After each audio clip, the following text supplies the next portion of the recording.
सिंधु जे सुकी वियो सुकी साहुई तो खदिया खुदा पोत वे साहुई दो खदिया खुदा पोत वे साहुई दो सिंधु जे सुकी वियो सुकी साहुई दो खदिया खुदा तवे साहुईदो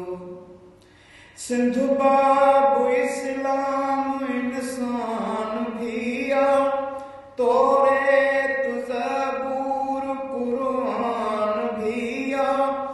इंजील गीता ईमान भिया मनु था खुदा ॾाढो रहमान भिया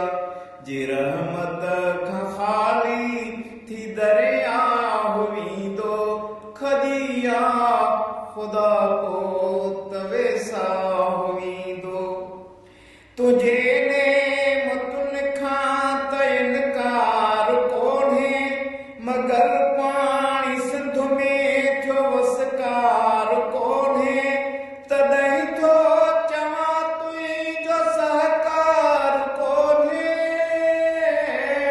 चयो तो बंदो को बि बेकार कोन्हे उहो थी बुखुन में जॾहिं पाहुईंदो खदिया खुदा पोत वेसा हुईंदो ही मौसूम हथिड़ा जो युग ॾेखजनि था सफ़ा झूर पोढ़ा बि दुआऊं घुरनि था ही मज़दूर वारी ॾुखनि में ॾुखनि था तुंहिंजा दोस्त तोखे घणो यादि कनि था तुंहिंजनि सां बि तुंहिंजो जच सचा हुईंदो खदिया खुदा पोत वेसा हुईंदो असां सिंधु खे जन्नत बराबर था सम्झो ऐं मेहराण खे आबे कौसर था सम्झो इन्हनि जे दुश्मन खे काफ़र था सम्झो अमुन साण जीअण ई बहितर था सम्झो अमुन जो बखीअड़ो खाई ट्रा हुईंदो खदिया खुदा पोत वेसा हुईंदो असांखे छॾे तूं पंहिंजी ज़ात खे मञे बणायल तूं पंहिंजे ई काइनात खे मञे सिज चंड सितार ऐं ॾींहं राति खे मञे सुबुह जी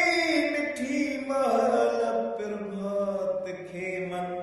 गुनहगार लालण थी गुमराह हुईंदो खदिया खुदा पोत वेसा हुईंदो सिंधु जे सुकी वियो सुकी सा हुईंदो सिंधु जे सुकी वियो सुकी सा हुईंदो खदिया खुदा पोत वेसा